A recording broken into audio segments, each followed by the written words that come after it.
blowout election. Two, it's been so chaotic. There's also been still that talk of an interim speaker, Patrick McHenry. That was an idea that had been propped up. It looked like it had momentum, but Republicans themselves shelved that under just a furious backlash. I can tell you, just talking to Republicans all week in the last several weeks, they are just so much at butting heads with each other and taking personal, direct aim at each other. It's something that I just simply have never seen before. We've done this week after week because it is so, the tension is so palpable, and these members are really going after members of their own party. Listen. It's the biggest FU to Republican voters I've ever seen. This conference is absolutely broken. Americans are sick of it, and I know most members of the House are sick of it.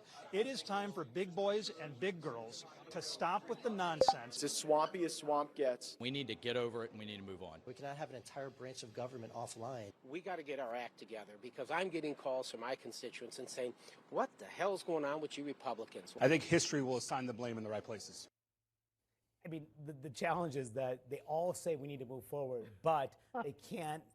The candidate is unable to bridge that divide and convince those members that they're the ones that can get the House back open. Yeah, I mean, there is real exasperation, there is real exhaustion, and I think for these members, yeah, they're also thinking about their political futures too, right? If the House Republican caucus continues to be an absolute clown show heading into 2024.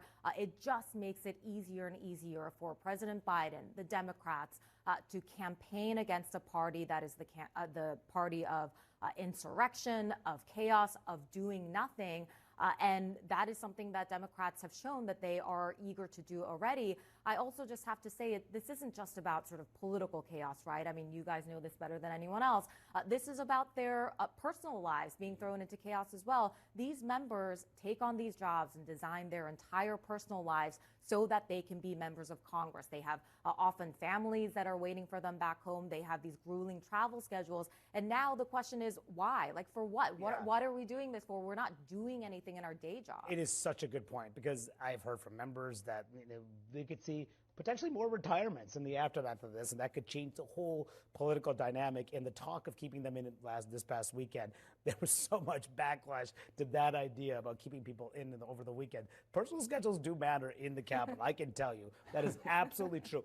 But you also raise an interesting point about the politics of this, because we are headed into not just in this hugely significant presidential election, the House is at play as well. This is a narrow Republican House majority. There are 18 Republicans who are in Biden districts who are concerned about their seats, concerned about the chaos. I've talked to so many of these members about all of this. Those are the 18 on your screen right there. 9 of them voted for Jim Jordan all 3 times. 6 of them voted against Jim Jordan all 3 times. 3 of them flipped against Jordan on the 3rd ballot. That would include Tom Kean Jr. of New Jersey, Brian Fitzpatrick of Pennsylvania, and Marco Molinaro of New York. Those 3 did vote against him on the 3rd ballot.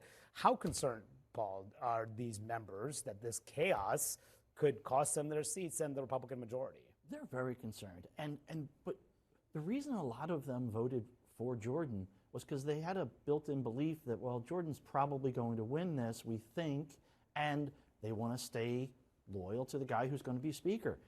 They're from districts that are around New York City, Los Angeles, Philadelphia. These are really expensive media markets, and they don't know what to do. They're afraid because, like, there are 5 of them up in the New York media market, and, well, whoever is speaker next might only have money to finance 3 of the 5 campaigns. Yes. And so they just sort of were a lot of them were basically trying to hide as they were casting their votes for Jordan. And you can't overstate the significance of McCarthy's fundraising machine. I mean, he raised so much money for these members, and now he's stepped aside. The next speaker will have to do what McCarthy did. We'll see if they're able to do that. And there's this so much finger pointing at the 8 Republicans who voted with Democrats, but it started by Republicans, but the Democrats did vote with those 8 Republicans to oust Kevin McCarthy. I talked to some of them this past week about what they thought they got out of this.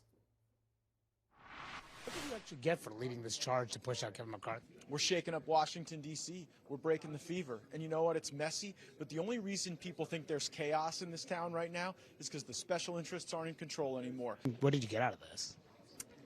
we're changing the direction of Washington. Doing the same thing we've always done is not going to work.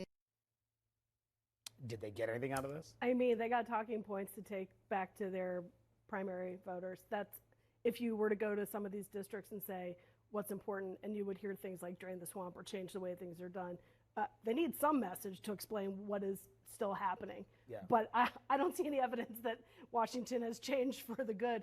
You also, one other point, in the realm of 2024, there are major implications for the Senate also, where Republicans actually think they have a good chance of taking back control as long as they don't get bogged down by these guys. You're seeing not just Mitch McConnell, but a lot of Senate Republicans try to distance themselves from all of this. And what will be interesting to see is that those donors, will they decide to give money to the senators because they think the Senate is in play and not the House? That has a real impact down the line about how the money race plays out. And also significant because the House can't act. That means no aid to Israel can be acted upon as well. And that's what we're going to talk about next.